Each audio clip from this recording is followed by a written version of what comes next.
사람의 삶에 있어서 순간순간마다 선택하는 것은 어쩔 수가 없죠. 그래서 우리 인생을 선택의 그런 연속이다 그렇게 말하기도 하죠. 그래서 어떤 학교에 갈 것인가, 또 어떤 직업을 선택할 것인가, 누구와 결혼할 것인가, 뭐 이렇게 큼직큼직한 이런 결정들을 할 때 정말 긴장이 되고 또 여러 가지 고민이 되고 너무너무 힘들죠. 또 그런 큼직큼직한 그런 선택도 있지만 뭐 일상의 작은 것들이 있죠. 오늘 저 같은 경우에도 아침에 어떤 넥타이를 탈까 선택의 그 순간이죠. 그래서 우리는 항상 어떤 선택의 어떤 과정 가운데 있습니다. 그런데 중요한 것은 그 선택을 하고 난 다음에 뒤돌아보면 내가 했던 선택이 참 잘했다 이렇게 생각되는 게 있고, 어떤 거는 그렇게 했으면 안 됐을 건데, 좀 달리 했었으면 더 좋았을 건데, 이렇게 아쉬워하는 선택들도 있죠. 그런 선택이 있을 때 무엇이 기준이 되어야 되겠습니까? 물론 그 선택 상황 가운데서 뭐 여러 가지 형편이나 무엇을 잘 알아가지고 선택을 했으면 더 좋았겠다 이런 생각이 들지요.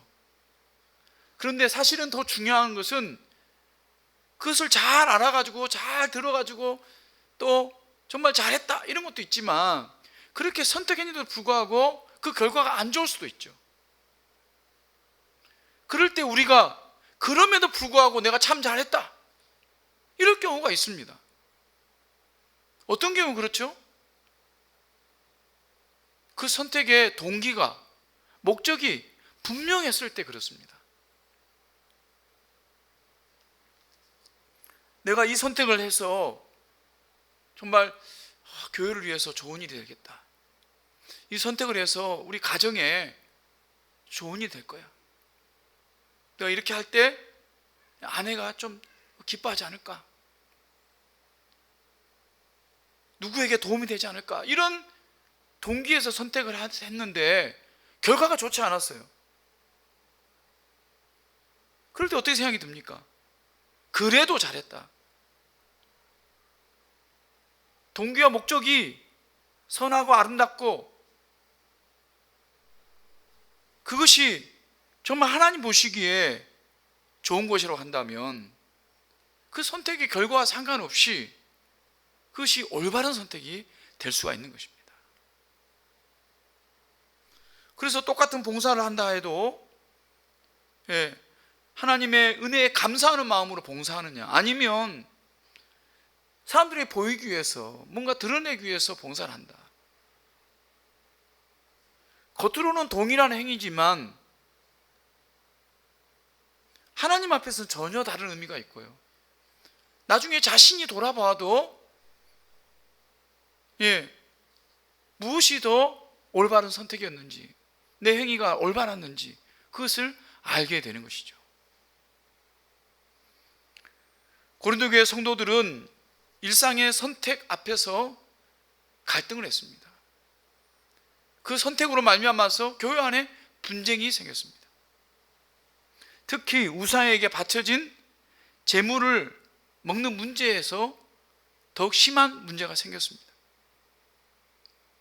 어떤 이들은 우상은 아무것도 아니니까 우리가 마음대로 먹어도 돼, 그런 성도들이 있는가 하면, 어떤 이들은 양심에 걸리는데 어떻게 그걸 먹을 수 있느냐, 그렇게 생각을 했습니다. 그런데 사도 바울은 어떻게 이야기합니까? 오늘 본문에서 그것을 먹어도 된다, 먹으면 안 된다, 이렇게 분명하게 선을 긋지 않고 있습니다. 오히려 먹어도 된다, 또 먹으면 안 된다, 반대로 이야기를 하고 있는 겁니다. 왜 그렇습니까? 먹느냐 먹지 않느냐가 중요한 게 아니라는 거죠. 그것을 선택하는, 그것을 결정하는 동기와 목적이 더욱 중요하다는 것입니다.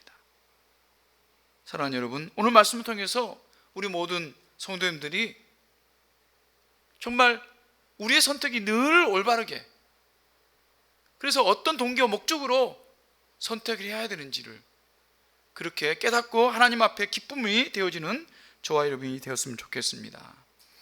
고린도 교회는 우상의 제물을 먹어도 되느냐 안 되느냐 이 문제 때문에 큰 갈등이 있었습니다. 그래서 사도 바울은 이 문제에 대해서 8장에서부터 대답을 하고 있습니다. 8장 말씀 우리가 나눴지 않습니까? 8장에 어떤 말씀이 있습니까? 우상의 제물을 먹는 거에 대해서 사도 바울은 어떻게 이야기했습니까? 만약 연약한 자가 시험에 든다면 나는 평생 우상의 제물을 먹지 않겠다, 그렇게 결정을 했어요. 하지만 사도 바울은 뭐라 했으면 나는 자유인이다, 나는 모든 것에 있어 율법에서 해방되었고 예수 안에서 자유로운 사람이다. 그래서 무엇을 할 수 있는 자유가 있는 사람이다. 그럼에도 불구하고 나는 평생 고기를 먹지 않겠다. 어떻게 해요? 신앙이 약한 사람들에게 그것이 시험거리가 된다고 한다면 이라는 조건을 붙여서 그렇게 말씀했습니다. 그런데 그 말씀이 9장 10장까지 계속해서 연결되고 있는 것입니다. 사도 바울은 이 문제에 대해서 간단하게 된다 안 된다 이렇게 결론 내리면 되는데 왜 그렇게 하지 않고 이것을 길게 설명하고 있을까요? 그 이유는요, 이것이 단순하게 그냥 먹는 문제로 끝나는 것이 아니기 때문입니다.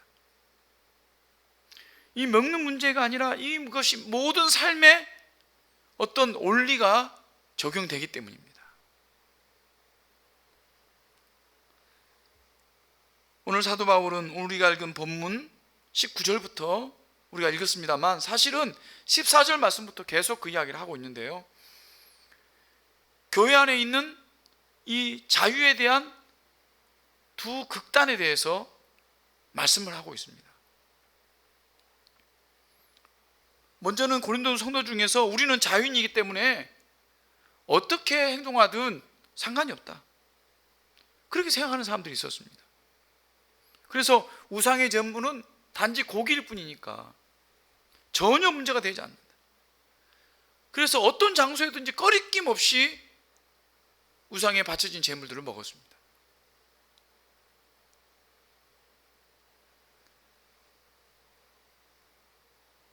그런데 거기에 대해서 사도 바울은 15절에서 뭐라고 이야기합니까? 너희가 스스로 판단해라.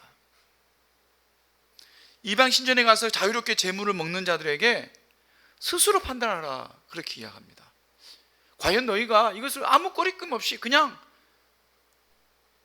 너 주변에 누가 있든지 그 장소가 어디든지 누구와 함께 먹든지 그냥 아무렇게나 그냥 먹어도 되는 건지 한번 생각해 보라, 이 말이죠. 그러면서 예를 드는 게 뭡니까? 앞에 성찬에 대한 이야기가 나옵니다.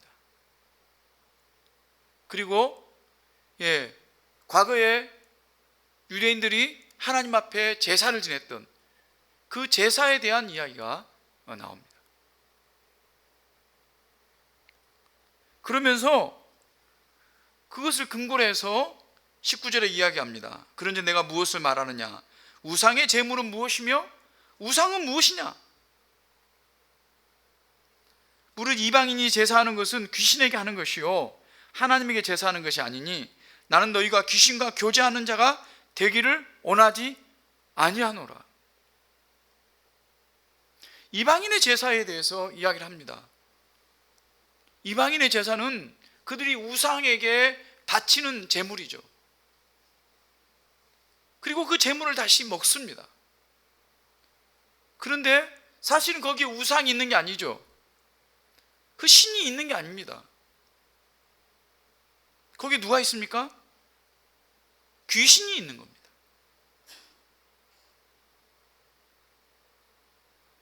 여러분, 귀신의 존재는 예수님께서도 인정하셨고 성경에서 귀신의 존재를 처음부터 이야기하고 있습니다. 사탄과 그의 영향 아래 있는 악한 영들을 귀신이라고 하잖아요. 실제로 귀신 들린 사람들이 많이 봤죠. 저는 어릴 때 저희 동네에 귀신 들린 여자분이 계셨는데 제 친구들이 얼마나 그 귀신 들린 분을 놀렸는지 몰라요. 죄송한 이야기지만 미친년아 하면서,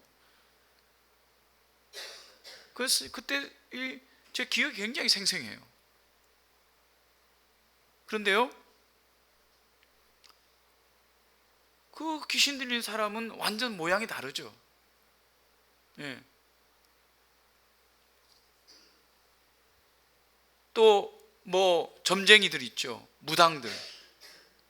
실제로 진짜로 귀신 들린 사람들이 있어요. 그러니까 귀신은 영적인 존재이기 때문에 우리가 못 보는 것을 볼 수 있습니다. 그래서 점을 때 그런 것들을 이용하는 거예요. 근데 지금 이방인들이 제사할 때 귀신에게 제사를 하는 거예요. 그러니까 귀신이 거기 앉아 있는 거죠. 귀신은 무엇을 좋아합니까? 그 음식을 먹는 것이 그 중요한 게 아니라 절하고 섬김을 받는 걸 좋아하는 거예요. 자기를 높이는 걸 좋아하는 거예요. 그러니까 그 자리에 앉아 있는 거예요. 그 자리에 와 있는 거예요.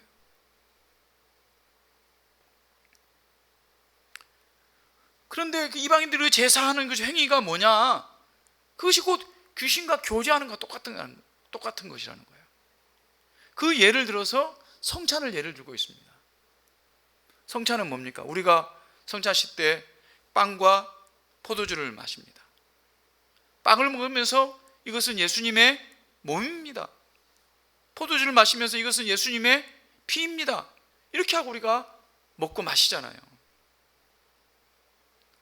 그 성찬할 때 그 빵과 그 포도주는 예수님의 몸과 피를 상징하는 거잖아요. 그래서 그 순간에는 우리가 예수님과 함께 그 빵과 피를 통해서 교제를 하는 것입니다. 유대인들의 그 제사도 마찬가지입니다. 유대인들이 제사를 지내면요, 제사 드릴 때 그 제물 중에 일부는 불로 태워서 하나님께 드립니다. 근데 그 일부는 어떻게 합니까? 제사 드린 제사장도 먹지만 그 일부를 백성들도 먹습니다. 그 제물을 바친 자에게 돌려줍니다. 그러니까 그 제물을 통해서 교제를 하는 거죠. 그러니까 그 우상에 바쳐진 그 제물이 그 고기가 그냥 아무런 것도 아닌 게 아니라는 거죠. 사실 이방들이 귀신과 교제하다가 남은 고기라는 거예요. 근데 그것을 먹으면서 그걸 아무렇게나 먹을 수 있느냐?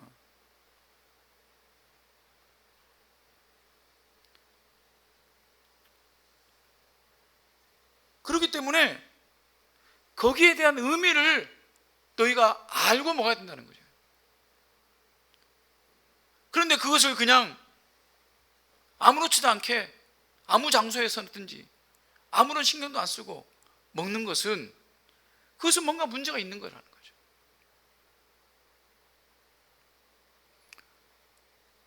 그래서 10장 21절에 너희가 주의 잔과 귀신의 잔을 겸하여 마시지 못하고 주의 식탁과 귀신의 식탁에 겸하여 참여하지 못하리라.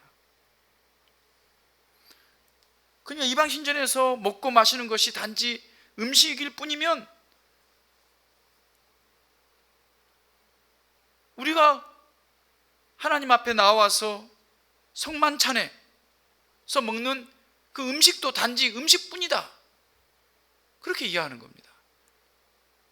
그게 아니지 않습니까? 우리가 성만찬에서 먹는 이 음식이 빵과 포도주가 그냥 단순한 음식이 아니라는 거예요.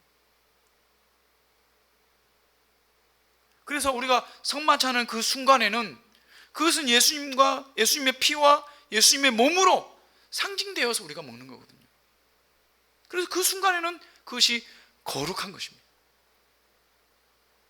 그래서 과거에는 그것을 너무 이렇게 신성시해가지고 아무나 그것을 만지지도 못했어요. 그래서 목사나 장로만 그 빵과 포도주를 대했죠. 근데 그렇게까지는 아니라도 우리가 그 성만찬 하는 그 순간에는 그것이 거룩한 하나님 예수님의 그 몸과 피라고 하는 것입니다. 그렇다고 한다면 이방 신전에서 너희가 아무런 꺼리낌 없이 그것이 그냥 음식이라고 먹는다는 것은 잘못됐다는 것이에요. 다시 말하면 무슨 말입니까? 먹어도 된다는 말입니까? 먹지 말라는 말입니까? 먹지 말라는 말이죠. 그렇게 아무런 구별 없이 마음대로 마음껏 그냥 먹어서는 안 된다는 거죠.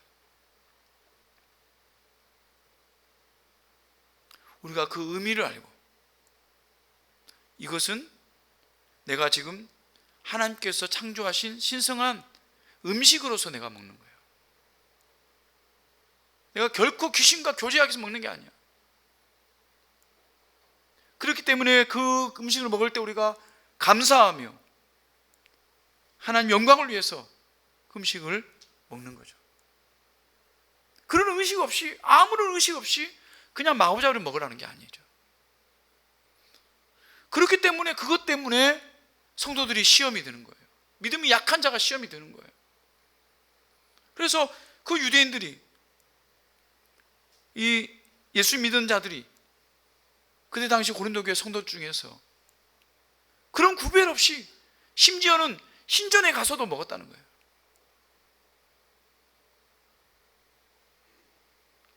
그런데 또 사도 바울은 그 반대의 극단에 대해서도 이야기합니다. 25절과 27절 말씀을 보면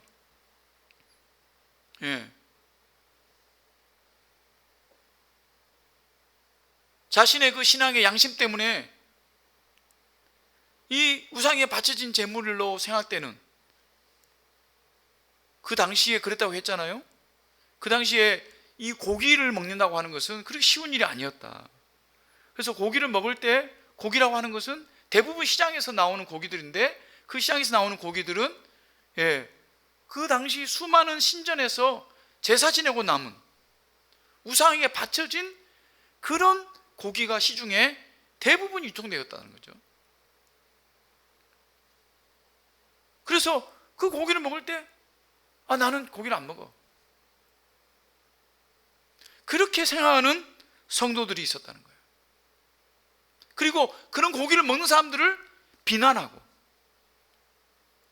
좋은 신앙도 없는 사람이야, 어떻게 저렇게 우상에게 바쳐진 재물을 먹을 수 있어? 그런 사람이 있었다는 거죠. 그런데 오늘 25절 27절에 보면 양심을 위하여 묻지 말고 먹으라, 두 번이나 그렇게 반복해서 이야기하고 있습니다. 시장에서 파는 것을 묻지 말고 사 먹으라는 거죠.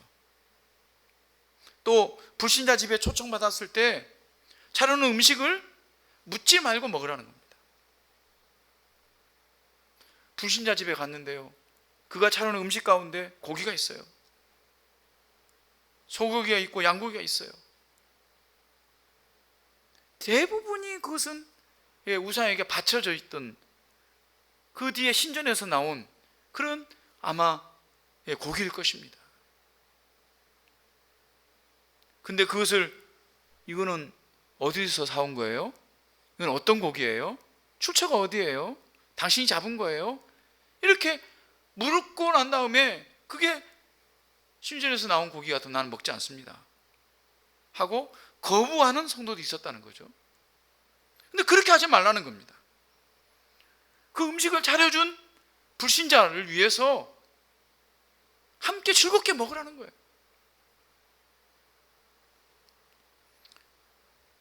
그러니까 이렇게 지나치게 예민한 양심을 가진 사람, 그런 사람들 때문에 묻지 말고 먹으라, 그렇게 말하고 있는 것입니다. 우리가 지나치게 예민한 사람들이 있죠. 그게 병적으로 나가면 결벽증이라고 하잖아요. 그래서 어떤 거 보면 깨끗하지 못한 거 절대 못 먹는 사람이 있습니다. 전에 있었던 교회 어떤 권사님이 결백증까지는 아닌데 결백증에 가장 가까운까지 간 그 권사님이 계시는데 식사 시간이 굉장히 민감해요. 그래서 젓가락 가지고 그냥 반찬, 남의 반찬을 이렇게 먹는 것도 절대 그렇게 해서 안 된다. 그래서 그분하고 이렇게 음식을 먹으면 굉장히 긴장을 합니다. 예. 그래서 각 음식마다 이 젓가락이 다 있어요. 다른 젓가락이. 집에서 식사를 한번 했는데 보니까 젓가락을 따로 다 놓고 그걸 덜어서 먹대 다. 이게 서양식이 맞긴 맞는데 반찬마다 그렇게 해놓은 게 있어요. 그래서 조심스러웠는데 너무 그렇게 하면 안 된다는 거죠. 그렇게 해서는 다른 사람은 전도할 수가 없어요. 다른 사람과 식탁 교제를 나눌 수가 없습니다. 그러면서 26절에서 뭐라 이야기합니까? 땅과 거기 충만한 것이 주의 것입니다. 디모데전서 4장에도 하나님께 지으신 모든 것이 선함에 감사함으로 받으면 버릴 것이 없다. 그러니까 감사함으로 먹으라 이렇게 말하고 있는 거죠. 여러분, 사도 바울이 왜 이렇게 왔다 갔다 할까요? 어떤 것은 너희가 이렇게 이 바쳐진 제물을 먹으면 되겠냐? 먹지 마라 이런 식으로 이야기하다가 또 뒤에 와서는 이거 먹어라, 양심을 꺼리끼게 생각하지 말고 먹어라, 지금 이렇게 이야기하고 있는 것입니다. 왜 그렇습니까? 양극단에 치우치지 말라는 것이죠. 며칠 전에 지난주 목요일이죠. 찰리 커크라는 분이 총격을 당해가지고 천국 가셨습니다. 이분은 미국에서 터닝 포인트 USA 라는 조직을 만들어 가지고 미국 내에서 이 하나님께로 돌아와라, 하나님 뜻대로 세워지는 나라 미국을 위해서 그런 운동을 했던 정말 훌륭한 분입니다. 이분은 청년들에게, 특히 고등학교 대학생들에게 굉장한 인기가 있고, 그래서 복음의 그 중심으로 정치 활동을 했던 분이에요. 그날도 유타에 있는 유타 대학에서 3,000명이나 되는 대학생들 앞에서 강연을 하고 있었어요. 그런데 진보적인 어떤 젊은이가 총격을 가해서 돌아가셨죠. 너무너무나 안타까운, 우리나라에 오셔가지고 간증도 하시고 또 강연도 하시고 수많은 젊은이들에게 그런 도전을 주신 분인데 왜 이런 일이 생겼습니까? 미국 안에 극단적인 보수와 극단적인 진보가 지금 부딪히고 있는 겁니다. 극단적으로 나갈 때 문제가 있습니다. 보수주의도 극단적인 보수주의로 나가면 문제가 있는 거예요. 저는 그래서 극단적인 보수주의 싫어합니다. 오히려 그것이 더 하나님의 뜻을 망치고 있다고 생각합니다.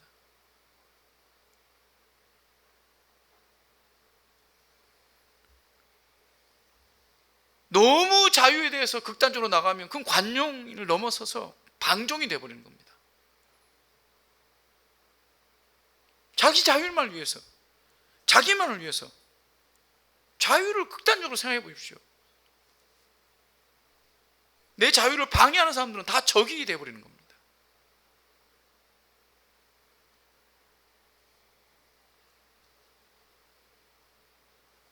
그래서 자유의 극단, 그렇다고 해서 완전 노예적인 그 극단으로 해석해서는 안 되겠죠. 그래서 사도 바울은 이것에 대한 지침을 내려주고 있습니다. 첫 번째는 뭐냐면 자기 유익보다 남의 유익을 구하라는 것입니다. 자기 유익을 구하는 것은 자기 중심적인 이 죄인들에게는 너무나 자연스러운 겁니다. 우리가 아이들을 키워보면 알잖아요. 아무것도 모를 때 가만히 놔두면 무조건 자기 겁니다. 아이들이 1살, 2살, 3살 돼보십시오. 무조건 다 자기 거예요. 갖고 싶은 거 다 자기 가져갑니다. 뺏어옵니다. 만약 그대로 놔두면 어떻게 되겠습니까? 그대로 크면요, 온 세상이 다 자기 겁니다.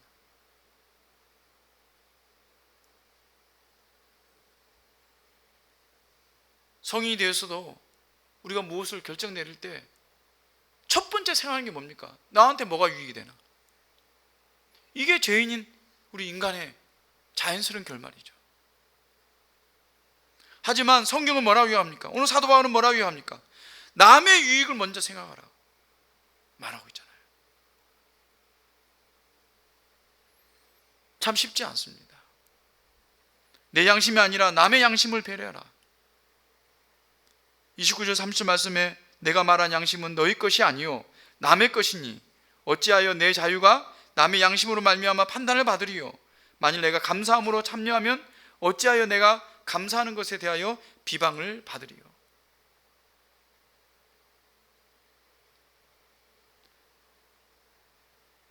자유인들은 왜 남의 양심 때문에 내가 제약을 받아야 되느냐?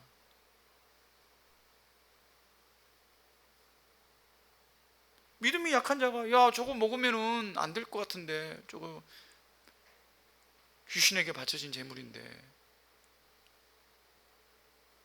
그렇게 말할 때 야야 괜찮다 니는 신앙이 그것밖에 안 되나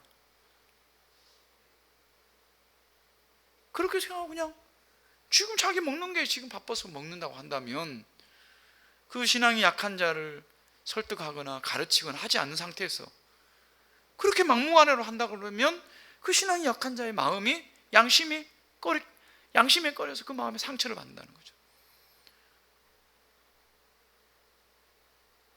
그런데 이 극단적인 자유인들은 어떻게 합니까?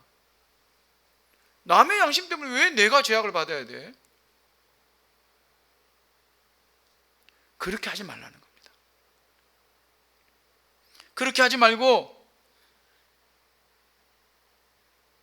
다른 사람 때문에 내 자유를, 다른 사람 이익을 위해서, 유익을 위해서 내 자유를 절제할 수 있어야 된다는 겁니다. 우리가 지난주에 9장에서, 지지난주죠, 9장에서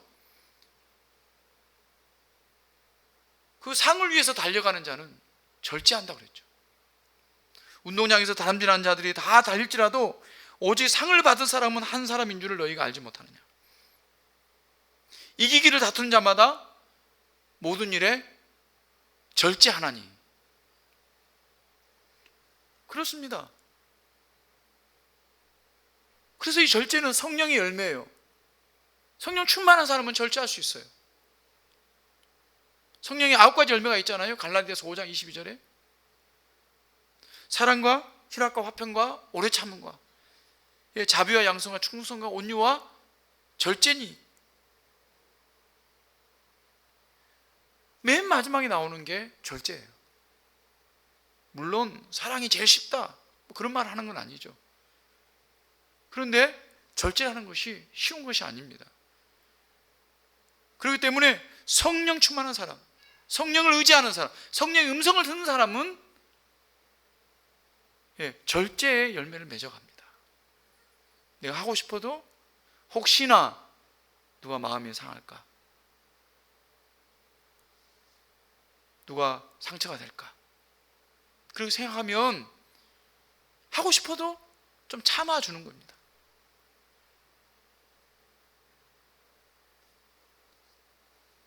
컨트롤 하는 거죠. 셀프 컨트롤, 절제 아닙니까? 사랑하는 여러분, 나의 유익이 아니라 때로는 남의 유익을 위해서 올바른 선택을 하는 여러분 되시기 바랍니다. 그게 하나님의 백성이 해야 될 일이고 성령께서 임하고 계신 성도가 해야 될 일입니다. 두 번째는 하나님의 영광이 되는 길을 선택하라고 하는 것입니다. 31절에 그런즉 너희가 먹든지 마시든지 무엇을 하든지 다 하나님의 영광을 위하여 하라. 어쩌면 이것은 최종적인 권면이죠. 성도가 이 땅에서 살아가는 그 삶의 기준이 바로 이것입니다. 이것이 되어야 됩니다. 그래서 웨스트민스터 제1분이 뭡니까? 인간의 제일 된 목적이 뭡니까? 하나님을 영화롭게 하고 하나님의 영광을 위해서, 하나님을 영화롭게 하기 위해서 살아가는 것입니다.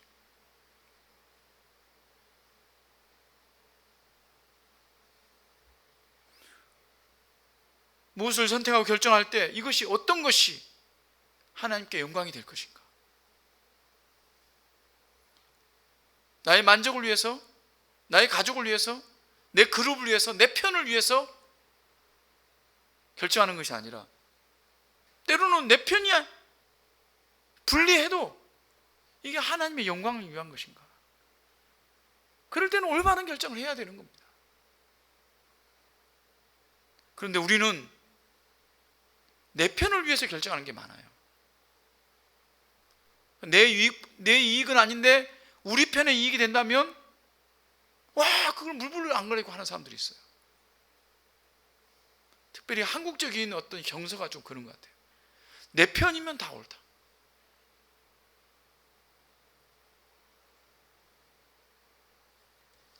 그래서 지역 감정이 생기고요. 마을마다 싸우고요. 아닙니다. 우리는 우리 자신 어떤 유익을 위해서 살지 않아야 되기 뿐만 아니라 더 크게 나아가서 하나님 영광을 위해서 살아야 되는데, 그것은 내가 좋아하는 사람들, 또 우리 교회, 또 우리 편들, 또 내가 속해 있는 어떤 공동체, 그것을 위해서, 그 유익을 위해서가 아니라 하나님의 영광을 위해서라면 혹시나 내가 속해 있는 그런 그룹이나 그런 공동체에 불리할지라도 그것을 선택할 수 있는 백성이 되어야 됩니다. 하나님의 영광을 위해서라는 말을 달리 32절에서 이렇게 표현을 하고 있습니다. 유대인에게나 헬라인에게나 하나님의 교회에게나 거치는 자가 되지 말라. 하나님의 영광을 위해, 무엇이 하나님의 영광을 위한 것이냐? 그것을 달리 말하면 거치는 자가 되어서는 안 된다. 거치는 자가 되지 말라는 말이 무슨 말입니까? 예? 다른 사람에게 피해를 입혀서는 안 된다는 거예요.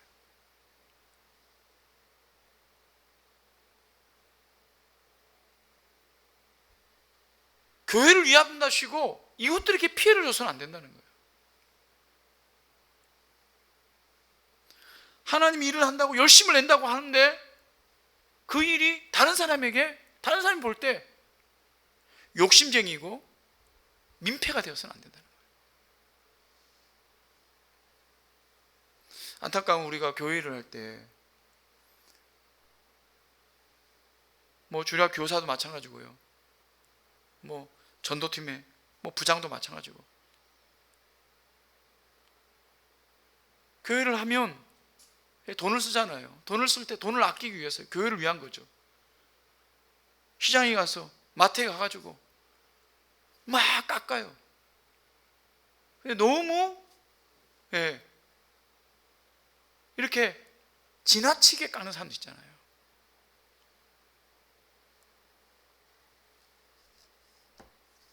그렇게 되면 저 사람이 교회 물품을 사고 교회 식당을 꾸리고 하는데 보기 어떻습니까? 너무너무 자린고비처럼 보이고 너무너무 자기를 괴롭히는 것처럼 보이면은 결코 그것이 하나님의 영광을 위한 것이 아니라는 거예요. 오히려 하나님께 모욕이 되는 겁니다.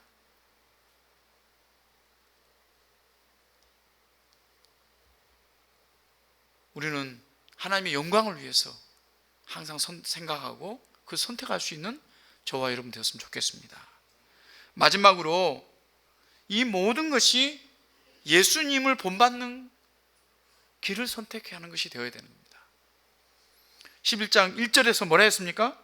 내가 그리스도를 본받은 자가 된 것 같이 너희는 나를 본받은 자가 되라 그랬습니다. 그리스도를 본받는 자. 사도 바울은 그리스도를 본받는 길을 위해서 평생을 살았다, 그렇게 고백을 하고 있습니다.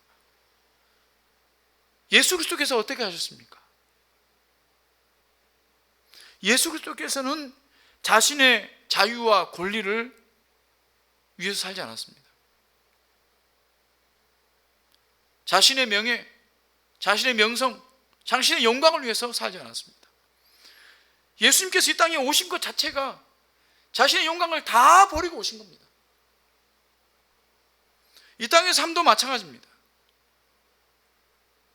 자신의 안락을, 자신의 명을 위해서 살지 않았습니다. 오히려 자신을 내어주고 자신을 죽음을 향해서 최선을 다해서 달려가셨습니다. 그래서 예수님께서 보여주신 그 절제, 오병이어를 하고 난 다음에 수많은 사람들이 예수님께 쫓아왔습니다. 그래서 예수님을 왕으로 삼으려고 했습니다. 그럴 때 예수님은 단호히 거절하시고 그들을 흩으셨습니다. 제자들 보고 빨리 이 자리를 떠나라 하셨습니다. 추워도 조금이라도 자신과 제자들에게 향하는 그 명예와 그 권력을 다 버리신 것이죠. 사도 바울도 마찬가지입니다. 너희는 나를 본받은 자가 되라. 우리가 앞에서 몇 번이나 이야기했기 때문에 간단하게 말씀드리면 사도 바울은 로마인 중에 로마인입니다. 히브리인 중에 히브리인이에요. 고학력자 중에 고학력자입니다. 부자 중에도 부자입니다. 그러나 그 모든 것을 다 포기했습니다. 그 권리와 그 자유마저도 다 포기하고 복음의 메인 종이 되어서 정말 세계를 다니면서 마지막 죽음의 순간까지 복음을 증거하다가 주님의 품으로 돌아갔습니다. 그것도 위대한 일을 하려고 했던 것이 아니라 아무쪼록 몇 사람이라도 구원하려고 한다면 자기 자신을 다 드린다 할지라도 그렇게 하겠다라고 말씀하십니다. 몇 사람이라도 구원하기 위해서. 자기는 유대인이 되었다가도 이방인이 되었다가도 종이 되었다가도 하고 어떤 모습으로 자기는 살기를 원했다, 그렇게 고백을 했지 않습니까?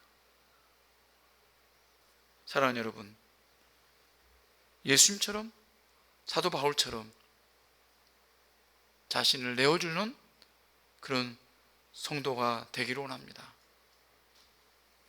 우리는 우리의 자유에 대해서 우리가 무엇이든지 할 수 있습니다.